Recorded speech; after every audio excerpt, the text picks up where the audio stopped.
बहुत सारे लोकगीत अच्छे शूट हुए हैं, जो कि पटना में भी शूट हुए हैं, दिल्ली में भी शूट हुए हैं। तो बहुत जल्द मैं 2015 से जुड़ा हूँ, लगभग 7-8 साल से मैं उनके साथ काम कर रहा हूँ। और मैंने कभी मैनेजर की तरह काम नहीं किया। मैं एक छोटे भाई की शुरू से ही मुझे म्यूज़िक पसंद है। जब मैं छोटा था तो बहुत सारे भैया के गाने सुनता था। मेरे चलते अगर किसी का बड़ा काम, क्योंकि भैया का काम बर्बाद हो, हम लोगों में काम बांट दिया गया है कि वो ये करेंगे, हम ये नमस्कार, करेंगे। स्वागत है। आप देख रहे हैं मनचाहा न्यूज़। मैं आपके साथ अंकित सिंह चौहान। आज हम आपको मिलाने वाले एक खास मेहमान से, जो भोजपुरी इंडस्ट्रीज़ में अपना दमखम रखते हैं और साथ ही खेसारी भैया के सबसे बड़े चीज़ों में इनका कहें तो हर चीज़ इन्हीं के नज़रों से रहता है और गुजरता है। और कहें तो इनका नाम सोनू पांडे जी हैं, जो खेसारी भैया के मैनेजर हैं। तो चलिए भैया से बातें का सिलसिला शुरू करते हैं और पूछते हैं कि भैया की अपकमिंग प्रोजेक्ट कौन कौन सी है और साथ ही इस साल आप सभी को कौन से प्रोजेक्ट देखने को मिलेंगे। भैया आपका स्वागत है और हमारे दर्शकों को बताइए कि आप नमस्कार। कैसे हैं। मनचाहा न्यूज़ के जितने भी देखने वाले दर्शक हैं, सबको दिल से धन्यवाद, मेरे तरफ से भी और मेरे बड़े भैया खेसारी भैया की तरफ से भी। तो आप लोग को बहुत बहुत धन्यवाद। और अभी रक्षाबंधन बीता है, तो बिलेटेड हैप्पी रक्षाबंधन।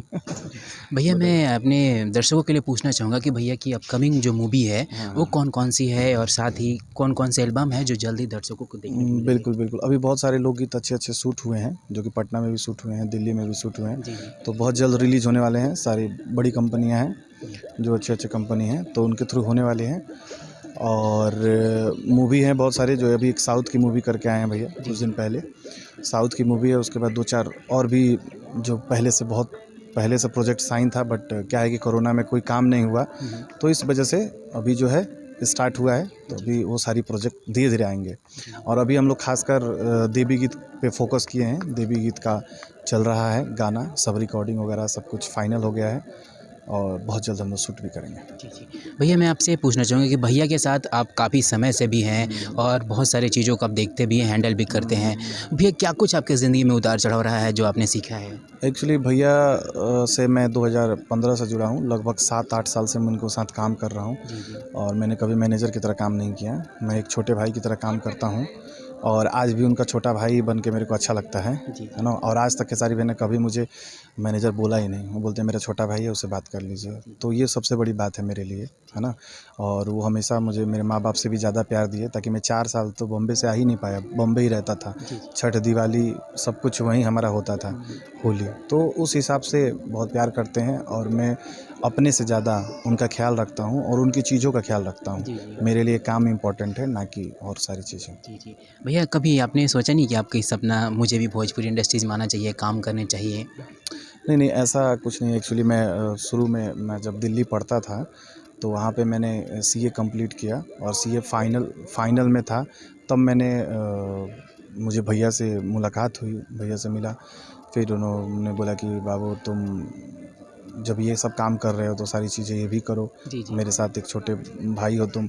तो उस सिलसिले में फिर मैंने वहाँ से दिल्ली से फिर मैं बॉम्बे चला गया और फिर वहाँ से काम मैंने स्टार्ट किया। और मतलब मेरे को कभी ये नहीं था कि मतलब ये चीज़ करना जो सर पूछ रहे हैं, वैसा मेरे को इंटरेस्ट भी नहीं है। बट हाँ, उनके साथ काम करना इंटरेस्ट है, जो म्यूज़िक से रिलेटेड है। शुरू से ही मुझे म्यूज़िक पसंद है। जब मैं छोटा था तो बहुत सारे भैया के गाने सुनता था, तो मुझे अच्छा लगता था। मैं सोचता था कि कभी भैया से मिलूं। और आज मैं उनका सारा काम देखता हूँ तो मुझे बहुत अच्छा लगता है और वो मुझे बहुत ज़्यादा प्यार देते हैं। और मैं सपने में भी नहीं सोचा था कि मैं उनके साथ काम करूँगा और इतना वो प्यार देंगे। वो कभी भी एक बाप की तरह ट्रीट करते हैं, ना कि एक बॉस की तरह, जो कि मुझे बहुत अच्छा लगता है। मैं अपने माँ बाप से कम बात करता हूँ, दिन रात इन्हीं के साथ रहता हूँ, उनकी सारी चीज़ों को देखता हूँ, समझता हूँ। तो मेरा यही सपना है कि मैं हमेशा भैया के साथ काम करूँ और ऐसे ही प्यार बना रहे ज़िंदगी भर। भैया विवेक भैया भी आपके साथ रहते हैं, वो भी आप और वो दोनों एक ही काम करते हैं। हाँ, तो किस तरह से आप दोनों कोऑर्डिनेट करते हैं एक बिल्कुल। दूसरे को। एक्चुअली विवेक जी अभी लगभग 6 महीने पहले से जुड़े हैं। वो हमारे पुराने दोस्त हैं। जी। जब इंडस्ट्री में शुरू में आए थे, तो हमारे ही वो दोस्त हैं। उनकी वाइफ है रिनी चंद्रा जी। तो वो भी एक हम लोग प्लेबैक का, सिंगर भी हाँ, हैं। प्लेबैक सिंगर है, बहुत अच्छी सिंगर हैं, बहुत अच्छा गाती हैं। इवन बहुत सारे प्रोजेक्ट मैंने किए हैं पर्सनली, और वो भी मुझे मतलब बहुत मानती हैं। और विवेक भैया भी बहुत मानते हैं। एक्चुअली उनका रिलेशन एक क्या है कि मैं शुरू से ही उनको भैया बोलता हूँ। तो उस हिसाब से तो बीच में जब मेरी तबीयत बीच में बहुत ज़्यादा सीरियस तबीयत ख़राब हो गई थी, तो ख़राब होने के कारण मैं लगभग 3 महीने बेड पे था गाँव पे। तो कोई देखिए मेरे चलते अगर किसी का बड़ा काम, क्योंकि भैया का काम बर्बाद हो तो मैं तो कभी नहीं चाहूँगा। तो इसलिए बीच में तबीयत ख़राब थी तो सारा देख रेख जैसे मेरे एब्सेंट में वो काम करते। तो अभी क्या है, हम लोग दोनों लोग ज़ोर तोर से मिल के काम कर रहे हैं। जी, जी।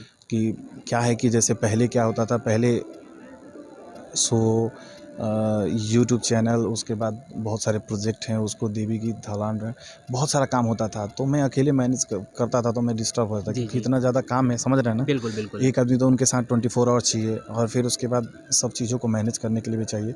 तो अभी क्या है, हम लोग का काम बांट दिया गया है कि वो ये करेंगे, हम ये करेंगे। जी, जी। तो जो भी म्यूज़िकली जितना वर्क है, गाने वगैरह जो भी हैं, कि ये काम कैसे मैनेज करना, बिल्कुल, जिस तरह बिल्कुल। सारी ज़िम्मेवारी मेरी है। भैया की ज़िम्मेवारी है कि भाई आप पेपर वर्क वगैरह जो भी है, जी, जी। और भी बहुत सारे काम हैं, जैसे मेरी अनुपस्थिति में वो, उनकी जी, जी, जी। अनुपस्थिति में मैं। तो क्या है, ग्रुप क्या होता है ना, टीम वर्क। जैसे क्या होता है ना, एक बंदे से कोई काम, जैसे हमारा काम बढ़ा हुँ। तो उसके साथ लोगों को भी बढ़ाना ज़रूरी होता है। जैसे पवन बाबा हैं तो वो भी पटना में जितना भी काम होता है, वर्क होता है, सब करते हैं। प्रणव जी हैं, जी। हमारे विकास भैया हैं जो मनोज तिवारी के मैनेजर हैं, तो वो भी ग्रुप में हैं, वो भी काम करते हैं हम लोग हुँ। के साथ, है ना। उसके बाद हम हैं, विवेक जी हैं, पंकज लाल यादव जी हैं। तो ये हम लोग का पूरा ग्रुप जी, जी। है ना। और ग्रुप में हम लोग काम करते हैं, हर कोई हर जगह अवेलेबल रहता है। आप फ़ोटो भी बहुत सारे देखते होंगे। तो एक ग्रुप है, उस हिसाब से हम लोग काम करते हैं। जी, और जी। सबका अपना अपना काम है, जो चीज़ में माहिर है उस हिसाब से काम बिल्कुल। करता है। भैया 24 घंटे आप भैया के साथ रहते हैं और हर चीज़ को देखते हैं। बहुत सारे ऐसे लोग हैं जो पर्दे के पीछे रहते हैं, वो चीज़ नहीं जानते हैं। आप हमेशा उनके साथ रहते हैं, बहुत चीज़ जानते हैं। कोई ऐसा चीज़ जो खेसारी भैया को सबसे अलग बनाती है और वो इंडस्ट्रीज़ में उस लायक हैं भी? सबसे अलग 2 चीज़ें हैं उनकी, जो मुझे बहुत अच्छी लगती हैं। मैं बहुत स्टारों से मिला हूँ जी, और जी। बहुत लोग को जानता भी हूँ पर्सनली, और बहुत जितने भी भोजपुरी के स्टार हैं, सब लोग बहुत अच्छा काम करते हैं, बहुत मेहनत करते हैं। जी, जी। लेकिन सब में और इनके में एक ही डिफ़रेंस मुझे दिखा, हुँ, कि जो काम के प्रति डेडिकेशन है भैया का, हुँ, हुँ। वो सबसे ज़्यादा रहता है। जी, जी। अगर हम बोलते हैं भैया अभी रुक जाइए, अब मत कीजिए, अब थक गए। नहीं बेटा, इसको कर लेते हैं, इसको कर लेते हैं। तो वो क्या होता है, हम लोग को भी उनको देख के, पहले मैं बहुत सोता था। जी, जी। पहले मैं बहुत सोता था, काम हुआ तो टाइम से, मतलब पहले ही आदमी सो हुँ। जाना, या सोने में माहिर था। जी, घर पे जी। मम्मी पापा बोलते थे कितना सोता है, ज़िंदगी में कुछ नहीं करेगा। लेकिन जब से भैया के पास आया तो भैया से मुझे सीखने को मिला कि मैं 2-2 दिन 3-3 दिन हम लोग का शो होता था, कलकत्ता से यहाँ, वहाँ से यहाँ, यहाँ से वहाँ। तो 4-4 दिन हम लोग जगे रहते थे। भैया फ्लाइट में सोते थे, मैं भी फ्लाइट में सोता था, जगा रहता था, सीट पे रहते थे। तो इतना ज़्यादा मतलब वो है कि अब आदमी 4-4 दिन भी जगता है तो हमारे चेहरे पे सिकन नहीं होती है, बिल्कुल, क्योंकि बिल्कुल। आदत सी हो गई है। आदत सी हो क्योंकि गई। मैं उनके साथ 7-8 साल मुझे हो गए काम जी, करते जी। हुए। तो वो थोड़ा-सा लंबा टाइम हो गया ना, तो हम लोग की ट्यूनिंग इतनी अच्छी है कि मैं एक शब्द बोलूँगा तो सारे शब्द समझ जाते जी, हैं। जी। और मैं उनका मैनेजर नहीं, जी। मैं उनका छोटा भाई हूँ, जी, जी। और मैं हमेशा छोटा ही भाई बन के ही रहना चाहता हूँ। जी। भैया जाते-जाते हमारे दर्शकों को कोई मैसेज? मैसेज यही है कि आप लोग जैसे भैया को प्यार देते हैं, ट्रेंडिंग स्टार को, हम कभी भी अपने फेसबुक आईडी या किसी चीज़ पे हम, आप मेरा पोस्ट देखेंगे तो मैं कभी ये नहीं लिखता हूँ खेसारी भैया, मैं लिखता हूँ ट्रेंडिंग भैया।